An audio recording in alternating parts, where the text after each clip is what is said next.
सुप्रभात, नमस्कार, स्वागत है आप सभी का। आप देख रहे हैं सुबह 9 बजे। मैं हूं प्रीति सिंह। आइए शुरुआत कर लेते हैं मुख्य समाचारों के साथ। आतंकवाद के खिलाफ दुनिया का एकजुट होना जरूरी। संयुक्त राष्ट्र महासभा में प्रधानमंत्री नरेंद्र मोदी का संबोधन। कहा, भारत ने दुनिया को युद्ध नहीं बुद्ध दिए। शांति हमारी परंपरा, इसलिए भारत की आवाज में गंभीरता भी और आक्रोश भी। जन भागीदारी से जन कल्याण के हमारे प्रयासों से होगा जग कल्याण।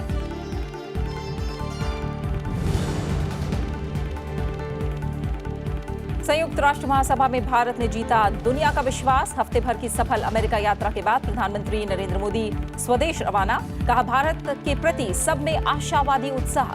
विकास गाथा को मिलेगी मजबूती।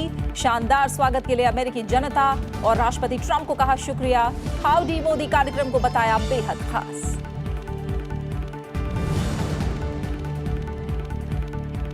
दुनिया के सबसे बड़े मंच का पाकिस्तानी प्रधानमंत्री इमरान खान ने किया दुरुपयोग। संयुक्त राष्ट्र में राइट टू रिप्लाई के तहत भारत का करारा जवाब। कहा, नफरत और झूठ से भरा था भाषण। नरसंहार और परमाणु हथियारों की धमकी मध्यकालीन मानसिकता का परिचायक। संयुक्त राष्ट्र द्वारा सूचीबद्ध 130 आतंकी और 25 आतंकी संस्थाओं को पाकिस्तान में पनाह।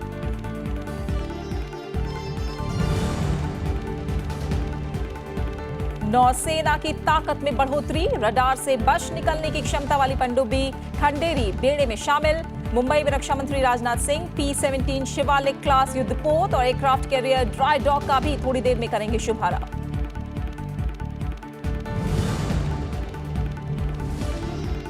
और कड़ी सुरक्षा के बीच अफगानिस्तान में राष्ट्रपति चुनाव के लिए मतदान जारी। अफगान राष्ट्रपति अशरफ गनी समेत 16 प्रत्याशी मैदान में। 2001 में तालिबान शासन के खात्मे के बाद चौथे आम चुनाव।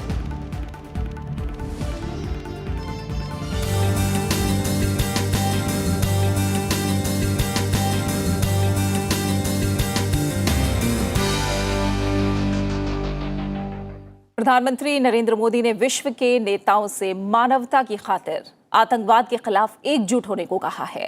न्यूयॉर्क में संयुक्त राष्ट्र महासभा के 74वें अधिवेशन को संबोधित करते हुए उन्होंने कहा कि आतंकवाद मानवता के लिए सबसे बड़ी चुनौती है और विश्व को इसके खिलाफ एकजुट होना चाहिए। प्रधानमंत्री ने कहा कि शांति भारत की परंपरा रही है और भारत ने दुनिया को युद्ध नहीं बुद्ध दिए हैं। यूएन पीस कीपिंग मिशंस में सबसे बड़ा बलिदान अगर किसी देश ने दिया है तो वो देश भारत है। हम उस देश के वासी हैं जिसने दुनिया को युद्ध नहीं बुद्ध दिए हैं, शांति का संदेश दिया है।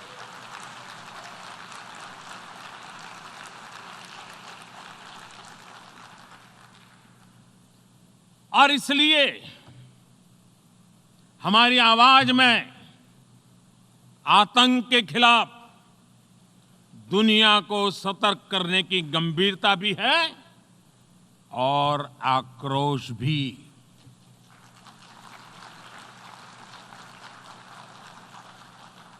हम मानते हैं कि ये किसी एक देश की नहीं बल्कि पूरी दुनिया की और मानवता की सबसे बड़ी चुनौतियों में से एक है। आतंक के नाम पर बटी हुई दुनिया उन सिद्धांतों को ठेस पहुंचाती है जिनके आधार पर यूएन का जन्म हुआ है। और इसलिए मानवता की खातिर आतंक के खिलाफ पूरे विश्व का एकमत होना, एकजुट होना मैं अनिवार्य समझता हूं। प्रधानमंत्री नरेंद्र मोदी ने कहा कि कार्बन उत्सर्जन और ग्लोबल वार्मिंग में भारत का योगदान बहुत कम रहा है, लेकिन इसके समाधान के लिए भारत अग्रणी देशों में शामिल है। प्रधानमंत्री ने कहा कि इस वक्त पूरे भारत को सिंगल यूज प्लास्टिक से मुक्त कराने के लिए बड़ा अभियान चलाया जा रहा है। जब एक विकासशील देश दुनिया का सबसे बड़ा स्वच्छता अभियान सफलतापूर्वक संपन्न करता है। सिर्फ 5 साल में 11 करोड़ से ज्यादा शौचालय बनाकर अपने देशवासियों को देता है, तो उसके साथ बनी व्यवस्थाएं पूरी दुनिया को एक प्रेरक संदेश देती है। जब एक विकासशील देश दुनिया की सबसे बड़ी हेल्थ एश्योरेंस स्कीम सफलतापूर्वक चलाता है, 50 करोड़ लोगों को हर साल 5 लाख रुपए तक के मुफ्त इलाज की सुविधा देता है, तो उसके साथ बनी संवेदनशील व्यवस्था पूरी दुनिया को एक नया मार्ग दिखाती है। राइट टू रिप्लाई के तहत संयुक्त राष्ट्र में प्रधानमंत्री इमरान खान के भाषण पर भारत ने कड़ी प्रतिक्रिया दी है। भारत ने कहा कि इमरान खान का भाषण नफरत से भरा हुआ था। उनके भाषण में काफी सारा झूठ शामिल था। यूएन में भारत की प्रथम सचिव विदिशा मैत्रा ने पाकिस्तान को जवाब देते हुए कहा कि पाकिस्तान ने यूएन के मंच का दुरुपयोग किया और गुमराह करने की कोशिश की। Unfortunately, what we heard today from Prime Minister Imran Khan of Pakistan was a callous portrayal of the world in binary terms. Us versus them, rich versus poor, north versus south, developed versus developing, Muslims versus others. A script that fosters divisiveness at the United Nations, attempts to sharpen differences and stir up hatred are, simply put, hate speech. Rarely has the General Assembly witnessed such misuse, rather abuse, of an opportunity to reflect. Words matter in diplomacy. The invocation of phrases such as pogrom, bloodbath, racial superiority, pick up the gun, and fight to the end reflect a medieval mindset and not a 21st century vision. Prime Minister Imran Khan's threat of unleashing nuclear devastation qualifies as brinksmanship, not statesmanship. Even coming from the leader of a country that has monopolized the entire value chain of the industry of terrorism, Prime Minister Khan's justification of terrorism was brazen and incendiary.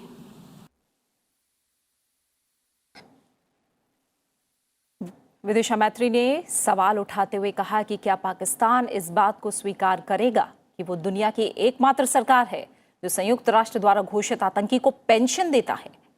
Vidisha मैत्री ने 2 टूक शब्दों में कहा कि पाकिस्तान ने खुलेआम आतंकी ओसामा बिन लादेन का बचाव किया। विदिशा मैत्रा ने कहा कि मानवाधिकार की बात करने वाले पाकिस्तान को सबसे पहले अपने देश में अल्पसंख्यकों की हालत देखनी चाहिए। पाकिस्तान को इतिहास नहीं भूलना चाहिए और याद रखना चाहिए कि 1971 में उन्होंने अपने लोगों के साथ क्या किया था। Now that Prime Minister Imran Khan has invited UN observers to Pakistan to verify that there are no militant organizations in Pakistan, the world will hold him to that promise. Here are a few questions that Pakistan can respond to as a precursor to the proposed verification. Can Pakistan confirm the fact that it is home to 130 UN-designated terrorists and 25 terrorist entities listed by the UN as of today? Will Pakistan acknowledge that it is the only government in the world that provides pension to an individual listed by the UN in the Al-Qaeda and Daesh sanctions list? Can Pakistan explain why, here in New York, its premier bank, the Habib Bank, had to shut shop after it was fined millions of dollars over terror financing? Will Pakistan deny that the Financial Action Task Force has put the country on notice for its violations of more than 20 of the 27 key parameters? And finally, would Prime Minister Khan deny to the city of New York that he was an open defender of Osama bin Laden? Mr. President, having mainstreamed terrorism and hate speech, Pakistan is trying to play its wild card as the newfound champion of human rights. This is a country that has shrunk the size of its minority community from 23% in 1947 to 3% today, and has subjected Christians, Sikhs, Ahmadiyas, Hindus, Shias, Pashtuns, Sindhis, and Balochis to draconian blasphemy laws, systemic persecution, and blatant abuse and forced conversions. और इसी पर हम बात करेंगे हमारे विदेश मामलों के संपादक अखिलेश सुमन इस समय हमारे साथ जुड़े हुए हैं। अखिलेश, एक बार फिर पाकिस्तान ने साबित किया, और ये तमाम आशंकाएं भी थी, साबित करा पाकिस्तान ने कि उसके पास भारत के खिलाफ नफरत के अलावा कोई मुद्दा नहीं है, आतंकवाद से लड़ने और अपने देश को खस्ताहाली से निकालने के लिए कोई विजन, किसी भी मसले पर कोई रोड मैप नहीं है। यूएन जैसे मंच पर भी वही राग अलापा है पाकिस्तान ने, और इस बार भारत के तर्कों और सच की कसौटी पर एक बार फिर मुंह की खानी पड़ी पाकिस्तान को। देखिए, निश्चित तौर पर प्रीति, जिस तरीके से पाकिस्तान अभी FATF में फंसा हुआ है और FATF में अक्टूबर में सुनवाई होनी है और उसके बाद पाकिस्तान को संभवतः ब्लैक लिस्ट में डाल दिया जाएगा, ऐसी स्थिति से बचने के लिए पाकिस्तान के पास दो ही उपाय थे। और एक उपाय यह था कि भारत ने जो 5 अगस्त को धारा 370 को ख़त्म करने का निर्णय लिया, जिसका पाकिस्तान से कोई मतलब नहीं था, पाकिस्तान को उससे कोई इम्पैक्ट नहीं पड़ रहा था, उस पर पाकिस्तान ने एक हैतवा मचाकर पूरी दुनिया का ध्यान अपने यहाँ से हटाकर जम्मू कश्मीर पर लाने का प्रयास किया है। और दूसरा, जिस तरह की पाकिस्तान की अपनी खुद अंदर की इकोनॉमी खत्म होती जा रही है, वैसे में उसको भारत के खिलाफ पूरी दुनिया में झंडा बुलंद करने के अलावा और कोई उपाय नहीं रह गया है। तो मुझे लगता है कि इन दो कारणों की वजह से पाकिस्तान के प्रधानमंत्री इमरान खान, जो एक समय था कि भारत के साथ दोस्ती बढ़ाने की अच्छी अच्छी बातें किया करते थे, आज इतने बिफरे नजर आ रहे हैं। और जो मैंने भी कल उनका भाषण सुना, और जो खास बात ये थी कि उनके मन से जो बात थी कि उनके अंदर, पाकिस्तान के अंदर जो अपराध भावना है कि किस तरह पाकिस्तान ने पूरी दुनिया के ऐसे गलत लोगों का मर्सिनरी बनने का काम किया, पैसे लेकर भाड़े के टट्टू खड़ा किया उन्होंने, जिसके खिलाफ जिसने पैसे दिए उसके साथ हो गए और दूसरे के खिलाफ लड़े। तो इस तरह पाकिस्तान का चरित्र बना, और आज पाकिस्तान की अर्थव्यवस्था, आज पाकिस्तान का समाज जब पूरी तरह ध्वस्त हो चुका है, तब उनका ध्यान आया है कि उन्हें अमेरिका ने तंग किया, उन्हें यूरोप ने तंग किया, उसके बाद उन्हें भारत तंग कर रहा है। तो मुझे लगता है कि पाकिस्तान जो अंदरूनी मसले हैं, अपने उन अंदरूनी मसलों से निकलने के लिए सिर्फ न्यूयॉर्क में यूनाइटेड नेशंस के महासभा का वो उपयोग कर रहे हैं, ताकि जब वो वापस लौटकर पाकिस्तान जाएं तो उनके खिलाफ उनकी सत्ता पलट नहीं हो। क्योंकि पाकिस्तान में ऐसा देखा गया है कि जब भी देश क्राइसिस में उनका फंसता है, आर्थिक रूप से, राजनीतिक रूप से या सामाजिक रूप से, वैसी क्राइसिस में वहाँ तख्ता पलट हो जाता है, और ऐसे में प्रधानमंत्रियों पर गाज गिरती है। तो वो इमरान खान उसी गाज को बचाने के लिए संयुक्त राष्ट्र में जो महासभा में जरूरत से ज़्यादा समय लेकर वैसी बातें कही जो सबको पता थी। और अब देखना यह है कि जब उन्होंने बुलाया है कि संयुक्त राष्ट्र की टीम जाए वहां और देखे कि वहां कितने मिलिटेंट और टेररिस्ट ऑर्गेनाइजेशन है, उस समय उनका पर्दाफाश हुआ। क्योंकि हाफिज सईद अभी हैं, और अभी हाल में ही हाफिज सईद को के बैंक से पैसा निकालने की छूट मांगी पाकिस्तान ने, जैसे मोहम्मद का चीफ वहीं रह रहा है। हाँ, तो कितने लोग हैं जो पूरी दुनिया में जाने जाते हैं आतंकवादी के रूप में। तो इमरान खान बस अपने इस्लामाबाद लौटने की तरकीब ढूंढ रहे थे संयुक्त राष्ट्र महासभा के अपने भाषण से। बिल्कुल बिल्कुल अखिलेश, बहुत बहुत शुक्रिया हमारे साथ जुड़ने के लिए और इस तमाम जानकारी को फिलहाल हम तक पहुंचाने के लिए अखिलेश आपका। वहीं अमेरिका ने भी पाकिस्तान को मानवाधिकार के उल्लंघन को लेकर दोहरा रवैया बनाने को लेकर फटकार लगाई है। अमेरिका के दक्षिण और मध्य एशिया मामलों के मंत्री LSG वेल्स ने कहा कि चीन में मुस्लिमों के हालात काफी बदतर हैं, उन्हें नजरबंद शिविरों में रखा जा रहा है, लेकिन पाकिस्तान इस पर कोई चिंता जाहिर नहीं करता। उसे जम्मू कश्मीर की बजाय चीन में मुस्लिमों पर हो रहे मानवाधिकारों का उल्लंघन पर ज्यादा चिंता जाहिर करनी चाहिए। अमेरिकी मंत्री की प्रतिक्रिया ऐसे समय में आई है जब पाकिस्तान जम्मू कश्मीर राज्य से अनुच्छेद 370 को खत्म करने के भारत के फैसले पर मानवाधिकारों के उल्लंघन का दुष्प्रचार कर रहा है। अमेरिका ने पाकिस्तान को हाफिज सईद और मसूद अजहर जैसे आतंकवादियों पर मुकदमा चलाने के लिए कहा है। साथ ही कहा कि भारत पाकिस्तान तनाव में कमी, सीमा पार घुसपैठ में शामिल रहने वालों के खिलाफ कार्रवाई इस्लामाबाद की गंभीरता पर निर्भर करती है। न्यूयॉर्क में संयुक्त राष्ट्र महासभा की बैठक से अलग प्रधानमंत्री नरेंद्र मोदी ने बांग्लादेश, भूटान, यूनान और मॉरिशस के अपने समकक्षों के साथ द्विपक्षीय वार्ताएं की। प्रधानमंत्री नरेंद्र मोदी ने बांग्लादेश की प्रधानमंत्री शेख हसीना के साथ मुलाकात में दोनों नेताओं ने तेजी से बढ़ रहे बहुआयामी द्विपक्षीय संबंधों की समीक्षा की। दोनों नेताओं ने आतंकवाद के खिलाफ जीरो टॉलरेंस की प्रतिबद्धता दोहराई।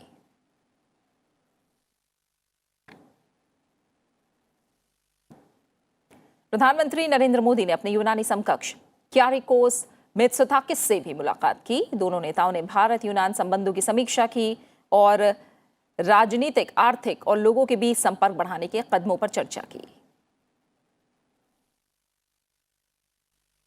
प्रधानमंत्री नरेंद्र मोदी ने भूटान के प्रधानमंत्री के साथ भी बातचीत की। इस दौरान दोनों नेताओं ने भारत भूटान संबंधों को अधिक मजबूती देने के लिए चल रहे द्विपक्षीय प्रयासों की समीक्षा की। न्यूयॉर्क में प्रधानमंत्री नरेंद्र मोदी से अमेरिका की डेमोक्रेटिक पार्टी के नेता तुलसी गबार्ड ने भी मुलाकात की।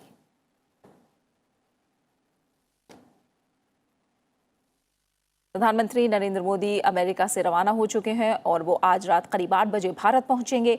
अमेरिका से रवाना होने पर उन्होंने ट्वीट करके हफ्ते भर के अमेरिका दौरे को बेहद उत्पादक बताया। उन्होंने कहा कि विभिन्न क्षेत्रों से जुड़े नागरिक से मुलाकात हुई और सब में भारत के प्रति बेहद आशावादी उत्साह देखने को मिला। साथ ही स्वच्छता और स्वास्थ्य की स्थिति सुधारने और गरीबों को ताकतवर बनाने के भारत के प्रयासों की जमकर तारीफ भी हुई। प्रधानमंत्री ने कहा कि पिछले कुछ दिनों में उन्होंने तरह तरह के कार्यक्रमों में हिस्सा लिया। इसका भारत को बहुत फायदा होगा और देश की विकास गाथा को मजबूती मिलेगी।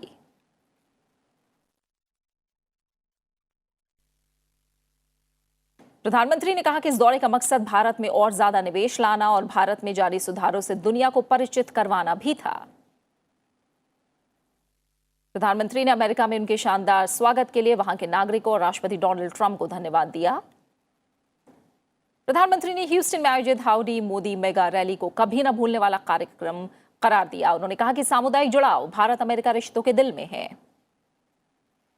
अमेरिकी राष्ट्रपति के आने से कार्यक्रम और विशिष्ट बन गया। उनके इस जेस्चर से पता चलता है कि वो खुद और अमेरिका भारत के साथ संबंधों के साथ साथ हमारी टैलेंटेड डायस्पोरा को कितना महत्व देते हैं। ह्यूस्टन में एनर्जी सेक्टर के सीईओज और न्यूयॉर्क में उद्योग जगत के अमेरिकी प्रमुखों के साथ मेरी बातचीत सफल रही। दुनिया भारत के में अवसरों को टटोलने को लेकर उत्सुक है।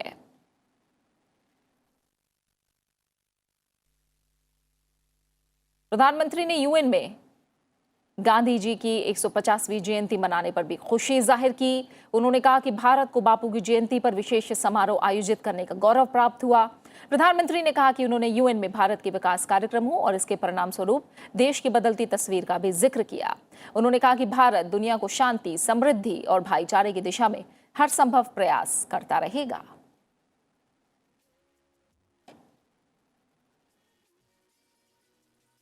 ऑनलाइन फेक न्यूज के प्रसार को रोकने के लिए फ्रांस, ब्रिटेन और भारत समेत 20 देशों ने संयुक्त राष्ट्र में एक समझौते पर हस्ताक्षर किए हैं। हस्ताक्षर करने वालों में देशों में दक्षिण अफ्रीका और कनाडा भी हैं। प्रेस की स्वतंत्रता पर नजर रखने वाले संगठन रिपोर्ट्स विदाउट बॉर्डर्स द्वारा शुरू किए गए समझौते के तहत वो इंटरनेट पर स्वतंत्र रूप से रिपोर्ट की गई विविध और विश्वसनीय जानकारी को बढ़ावा देने के लिए प्रतिबद्ध हैं।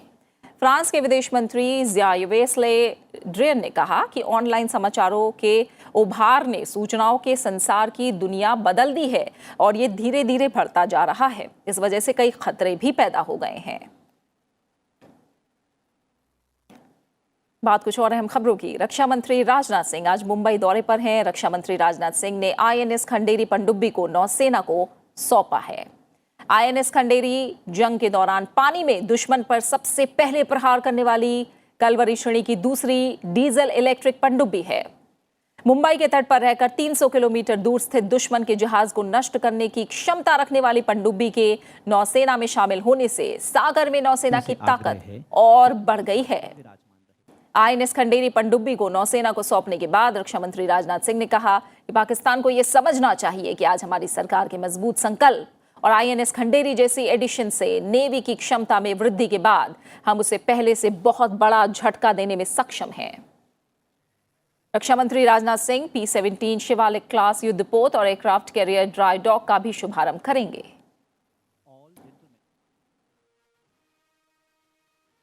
गांधी जयंती पर भारत को खुले में शौच से आजादी मिल जाएगी। 2 अक्टूबर को स्वच्छ भारत अभियान के तहत भारत ODF यानी 100% खुले में शौच से मुक्त हो जाएगा और अब इस अभियान को आगे के लिए ODF प्लस का नाम दिया गया है। जल शक्ति मंत्रालय ने स्वच्छ भारत अभियान ग्रामीण के अगले 10 साल की नीतियों का विमोचन किया। इन नीतियों का विमोचन जल शक्ति मंत्री गजेंद्र सिंह शेखावत और पेयजल और स्वच्छता विभाग के सचिव परमेश्वरन अय्यर ने किया।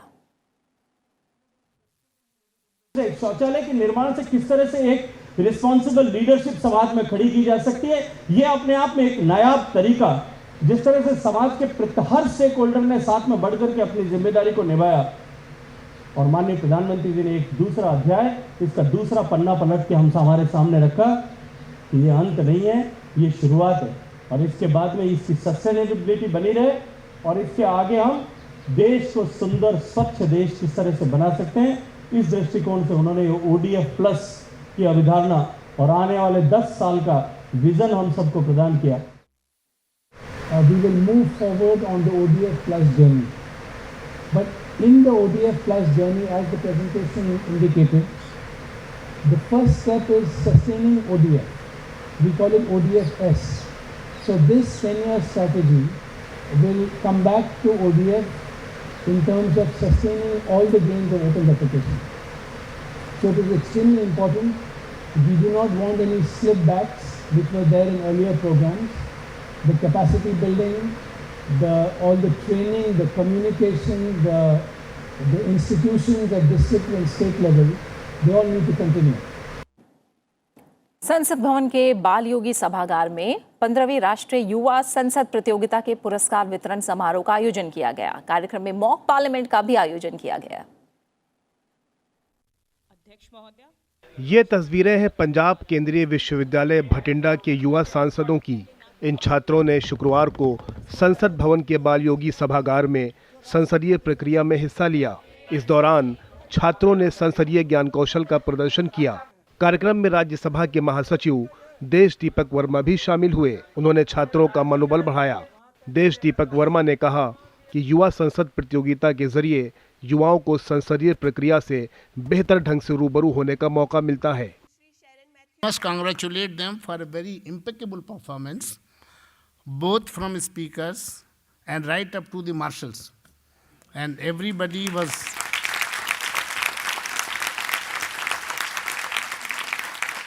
performing so very well, so I must compliment you. I also must compliment you that the subject that you chose today, it was a serious substantive matter and a very serious substantive discussion on that, to the extent possible that you could have done in the limited 55 minutes of the time.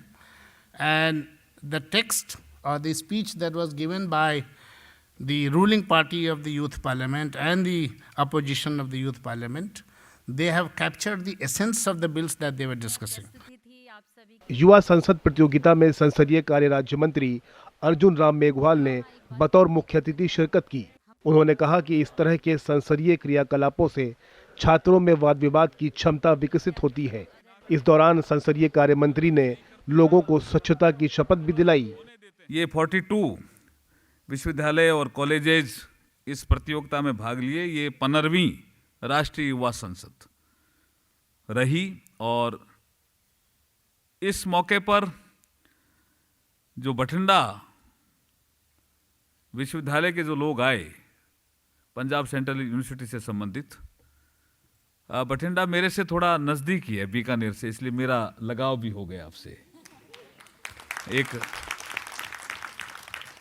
और आपने subject भी अच्छे चुने, इसलिए मैं हरसिमरत कौर बादल को भी आपके माध्यम से धन्यवाद दूंगा कि आपकी टीम बहुत अच्छी थी।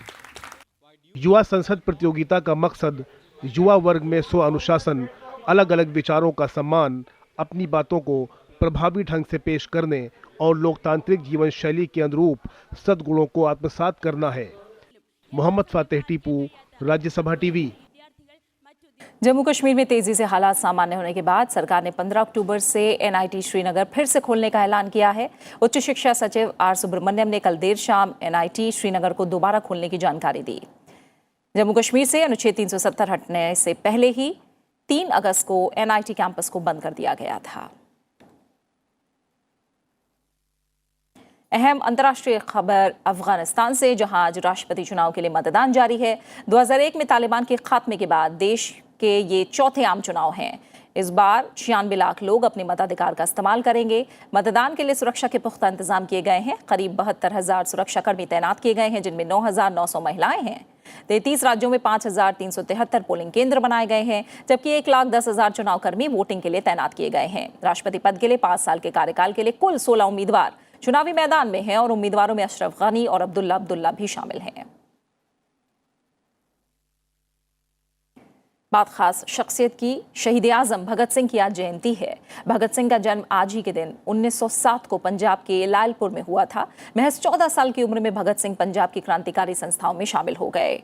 1919 में जलियांवाला बाग हत्याकांड ने भगत सिंह को झकझोर कर रख दिया। 1920 के महात्मा गांधी के असहयोग आंदोलन से प्रभावित होकर 1921 में भगत सिंह ने स्कूल छोड़ दिया। 12वीं की पढ़ाई पूरी करने के बाद वो लाहौर से कानपुर आ गए। 1926 में भगत सिंह ने लाहौर में नौजवान भारत सभा का गठन किया। उन्हें 1927 में सैंडर्स हत्या और 8 अप्रैल 1929 को असेंबली में बम फेंकने का मुख्य अभियुक्त माना गया। जेल में उन्होंने भूख हड़ताल भी की। 23 मार्च 1931 की रात भगत सिंह, सुखदेव और राजगुरु को फांसी दे दी गई। देश के वीर जवान हमेशा के लिए इतिहास में अमर हो गया। उपराष्ट्रपति एम वेंकैया नायडू ने भगत सिंह की जयंती पर उन्हें श्रद्धांजलि दी है। और इसी के साथ फिलहाल सुबह 9 बजे की खबरों में मेरे साथ इतना ही। एक छोटे से ब्रेक के बाद आप देख सकते हैं ब्रेकफास्ट न्यूज। नमस्कार।